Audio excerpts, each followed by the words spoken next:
বন্ধুরা, আমি নীলা। এই গল্পটা আমার, হয়তো কারো কারো জীবনের সাথে মিলে যাবে। বিয়ের পর নতুন সংসারে এসে সব কিছুই ছিল অচেনা অজানা। আমার স্বামী অরুণ খুব ভালো মানুষ, কিন্তু চাকরির কারণে বেশিরভাগ সময় বাইরেই থাকে। আর এই বাড়িতে আমার সবচেয়ে কাছের মানুষ হয়ে ওঠে আমার দেবর রাহুল। সে কলেজে পড়ে, মজার ছেলেটা, কিন্তু আমার প্রতি একটা আলাদা সম্মান আর খেয়াল, যেটা আমি প্রথমে বুঝতেই পারিনি। প্রথম একটু অস্বস্তি লাগত। ভাবতাম, দেবর তো অনেকটা ছোট, সে কেন এত খেয়াল রাখে? কিন্তু সময়ের সঙ্গে বুঝলাম, এই খেয়াল কোনো দায় নয়, এই যেন এক নিঃশব্দ বন্ধুত্ব। একদিন দুপুরে বাড়িতে শুধু আমি আর রাহুল। আমি অসুস্থ ছিলাম। ও নিজে রান্না করে আমার ঘরে খাবার এনে দিল। আমি অবাক হয়ে বললাম, রাহুল, এসব করতে হচ্ছে না, আমি ঠিক আছি। ও হেসে বলল, ভাবি, আপনি তো আমাদের মা বাবা নেই ঘরের, আপনি অসুস্থ হলে আমি কি করে চুপ করে থাকি? তারপর খুব আস্তে বলে, আপনি না থাকলে এই বাড়িটা এত খালি খালি লাগেই। শুনে আমার গলা আটকে এসেছিল। তখন বুঝলাম, এই ছেলেটা শুধু আমার দেবর নয়, আমার জীবনের অনেক বড় একটা ভরসা। কিন্তু বন্ধুরা, জীবনের সব কিছু যেমন মসৃণ চলে না, তেমনি একসময় এক ঘটনা ঘটে গেল, যার পরে এই সম্পর্কটার রং বদলে গেল। সেদিন দুপুরে অরুণ অফিসের কাজে কলকাতায় চলে গেলেন। 2 দিনের সফর। ঘরে আমি আর রাহুল, আমার দেবর। আমার একটু জ্বর ছিল সকাল থেকে, শরীরটা কেমন যেন লাগছিল। রাহুল বারবার এসে জিজ্ঞাসা করছিল, ভাবি একটু ডাক্তারের কাছে নিয়ে যাই? আমি ওকে আশ্বস্ত করে বললাম, না রাহুল, এমনি একটু দুর্বল লাগছে, কিছুক্ষণ বিশ্রাম নিলেই ঠিক হয়ে যাবে। ও বলল, তাহলে আমি আপনার জন্য সেদ্ধ করে দিই কিছু, আপনি রান্না নিয়ে ভাববেন না। আমি কিছু বলার আগেই সে রান্নাঘরে চলে গেল। মনটা হঠাৎ খুব নরম হয়ে গেল। এই ছেলেটা যে নিজে এখনও ঠিকমতো বড় হয়নি, সেই যেন আমার সবচেয়ে বড় ভরসা হয়ে দাঁড়াচ্ছে। দুপুরে ও সেদ্ধ ভাত আর ডাল নিয়ে এলো ট্রেতে। বলল, চুপচাপ বসে খান ভাবি, আর হ্যাঁ, ফোন টোন ধরবেন না, পুরো রেস্ট নেবেন। আমি হাসলাম, বললাম, তুই তো দেখি একেবারে দাদার মতো কেয়ার করতে শিখে গেছিস। রাহুল একটু চুপ করে রইল, তারপর হালকা গলায় বলল, আসলে ভাবি, আপনি না থাকলে এই ঘরটাই খালি খালি লাগে। আমি অনেক কিছু বলতে পারি না, কিন্তু আপনি আমাদের জন্য খুব স্পেশাল। এই কথাটা শুনে আমি একটু থমকে গেলাম। ভালোবাসা, যত্ন, খেয়াল সবই সুন্দর, কিন্তু কোথাও যেন একটা নির্ভরতা জমে উঠছিল। আমি ওর দিকে তাকিয়ে বললাম, তুই আমার দেবর আর আমি তোর ভাবি, এই সম্পর্কটা যেন চিরকাল এমনই থাকে, এই তো চাই, ঠিক তো? রাহুল একটু চুপ করে বলল, হ্যাঁ ভাবি, ঠিক তাই। কিন্তু বন্ধুরা, জীবনের সব কিছু এমন ঠিক থাকে না সব সময়। সেই রাতে ঘটে যায় এমন কিছু, যা আমি কোনো দিন ভুলতে পারি না। সেই দিন রাতটা ছিল অদ্ভুত। আকাশে মেঘ করেই ছিল সারাদিন। সন্ধ্যা হতেই বৃষ্টি নামল। না সাধারণ বৃষ্টি নয়, যেন অন্ধকার সব ঢেকে দিল। বিদ্যুৎ চলে গেল হঠাৎ। আমি একা ঘরে বসেছিলাম। একটা অজানা অস্থিরতা বুকের ভেতর জমছিল। রাহুল টর্চ হাতে এসে বলল, ভাবি, ভয় লাগছে? আমি ঠোঁটের কোণে হাসি এনে বললাম, তুই আছিস না, ভয় কিসের? সে পাশে বসে পড়ল, এক হাতে মোবাইলের আলো রাখল আর বলল, ভাবি, আপনি না থাকলে এই বাড়িটা আজ একদম ফাঁকা লাগত। জানেন, এই অন্ধকারে আপনার মুখটা দেখেই শান্তি লাগছে। আমি একটু চুপ করে গেলাম। বৃষ্টির শব্দের ফাঁকে টিনের ছাউনিতে টুপটাপ শব্দের নিচে ঘরটা কেমন যেন নরম হয়ে উঠেছিল। আমি বুঝে গিয়েছিলাম, রাহুলের চোখে একটা অন্যরকম গভীরতা আছে আজ। সে হয়তো কিছু বলতে চাইছে, কিন্তু আমি তা হতে দেইনি। আমি মাথা নিচু করে বললাম, রাহুল, আমি জানি তুই আমাকে অনেক সম্মান করিস। তুই আমার ছোট ভাইয়ের মতো। তোর ভাবি হিসেবে আমি তোকে সারা জীবন আগলে রাখব। কিন্তু সম্পর্কের সীমা আমরা কখনো ভুলতে পারি না। বুঝলি রাহুল? কিছু বলল না, শুধু মাথা নেড়ে উঠে গেল, ধীরে নিঃশব্দে। সেই রাতটা কিছুই হয়নি, তবু অনেক কিছু বদলে গিয়েছিল। আমি জানতাম রাহুল আজ থেকে অনেক দূরে থাকবে, কিন্তু ওর চোখে যে নীরব ভালোবাসা আমি দেখেছি তা আমি কোনোদিন ভুলতে পারব না। রাহুল সেই রাতের পর থেকে অনেকটাই বদলে গিয়েছিল। আগের মতো সহজ সাধাসিধে কথা বলতো না, একটু দূরত্ব রেখে চলত। আমি বুঝতে পারতাম সে আমাকে এড়িয়ে চলার চেষ্টা করে, কিন্তু তার চোখ, তার চুপ করে বসে থাকা আর দরজার কাছে এসে আবার ফিরে যাওয়া, এসব কিছুই আমার চোখ এড়াত না। একদিন দুপুরে আমি রান্নাঘরে কাজ করছিলাম, অরুণ তখন বাইরে।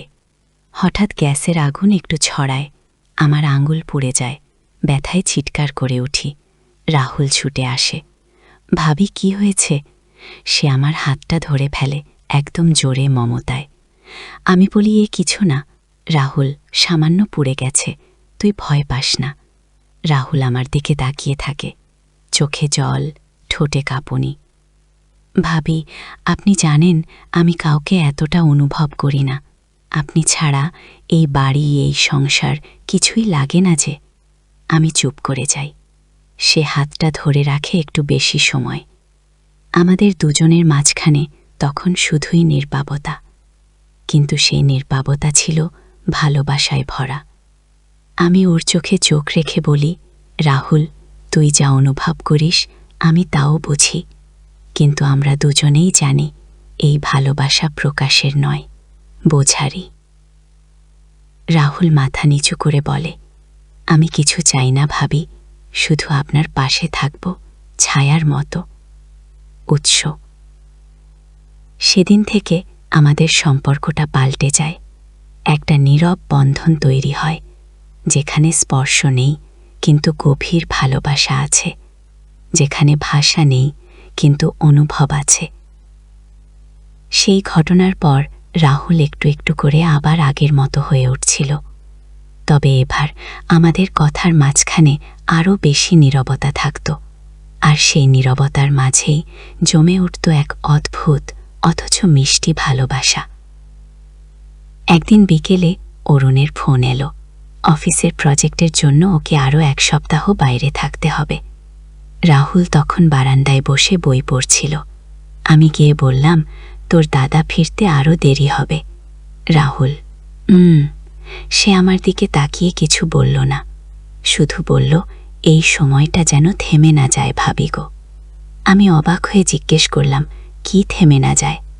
রাহুল, সে চোখ নামিয়ে আসতে বলল, এই সময় যখন আপনি আছেন আর আমি আপনাকে শুধু দেখতে পারি, কাছাকাছি থাকতে পারি, কিছু না চেয়েও সব কিছু পেয়ে যাই। কি? তার চোখে ছিল এক নির্ভেজাল ভালোবাসা, তাতে কোনো ধৃষ্টতা নেই, শুধু গভীর অনুভব। আমি চুপ করে গেলাম। জানালার ফাঁক দিয়ে হাওয়া ঢুকছিল, চুল উড়িয়ে দিচ্ছিল। রাহুল আমার চুলগুলো সরিয়ে দিয়ে বলল, আপনাকে শুধু একটুখানি হাসতে দেখলেই আমার দিনটা ভালো যায় গো।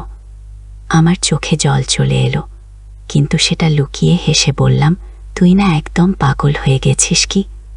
রাহুল আস্তে করে বলল, পাগল হতেই তো ভালোবাসতে শেখা যায় ভাবি গো। আমরা অনেকক্ষণ কথা বলিনি, শুধু পাশাপাশি বসে থেকেছি, চুপচাপ একে অপরের পাশে। সেই নির্বাবতার মধ্যেই যেন সব কথা বলে ফেলেছিলাম। ভালোবাসা সবসময় চিৎকার করে আসে না, অনেক সময় সে নিঃশব্দে এসে বসে পাশে, ছুঁয়ে দেয় মন। সেই রাতটা ছিল অদ্ভুত শান্ত।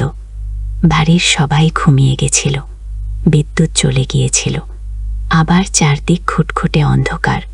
শুধু জানালার ফাঁক দিয়ে ঢুকছিল একটুখানি চাঁদের আলো। আমার জ্বরটা আবার বাড়ছিল, গায়ে গায়ে কাঁপুনি দিচ্ছিল। আমি চুপচাপ শুয়েছিলাম। হঠাৎ দরজার পাশে কারো পায়ের শব্দ। ভাবি, ঘুমাচ্ছেন? রাহুলের কণ্ঠ। আমি ধীরে বললাম, জ্বরটা বেড়ে গেছে রাহুল। কিছু বলতে পারছিলাম না। কিসে ঘরে এসে 1 গ্লাস জল হাতে দিল, আমার কপালে হাত রাখল, ঠান্ডা স্নিগ্ধ এক ছোঁয়া। জ্বর তো অনেক বেড়েছে ভাবি, একটু ভয় লাগছে কি? ওর গলা কেঁপে উঠল। আমি চুপ করে থাকলাম। রাহুল আমার কপালের চুলগুলো আলতো করে সরিয়ে দিল। তারপর এক মুহূর্ত সে আমার কপালে একটু কুচুমু দিল। না কামনার নয়, যেন মমতায় ভরা কিছু না বলা ভালোবাসা। আমি চোখ বন্ধ করে শুধু বললাম, রাহুল। ও সে বলল, আমি কিছু চাই না ভাবি, শুধু আপনার এই একটা মুহূর্ত আমার অনেক বেশি। কি? তার হাত আমার হাত ছুঁয়েছিল, আস্তে করে, নিঃশব্দে, যেন কোনো কথা ছাড়াই একটা বিশ্বাস তৈরি হচ্ছিল। আমি চোখের জল লুকিয়ে বললাম, এই সম্পর্কটা কোনো নাম চায় না রাহুল, শুধু এই নীরব মুহূর্তগুলো থাকুক চিরকাল। সেই রাতে আমাদের মাঝে কোনো শব্দ হয়নি, কিন্তু সেই নীরবতা চিরকাল আমার হৃদয়ে রয়ে যাবে। সেই রাতে রাহুল যখন আমার কপালে চুমু দিয়েছিল, আমি বুঝেছিলাম এই সম্পর্কটা এখন আর শুধু ভাবি দেবরের মধ্যে নেই। এটা একটা গভীর অনুভব, যা বলে ফেলা যায় না, ভুলে যাওয়াও যায় না। কিন্তু ভাগ্য চুপ করে থাকেনি। ঠিক পরদিন সকালে কোনো আগাম বার্তা ছাড়াই অরুণ আমার স্বামী বাড়ি ফিরে এলো। তার চোখে ক্লান্তি ছিল, ভালোবাসা ছিল, আর আমায় দেখে সে হাসল।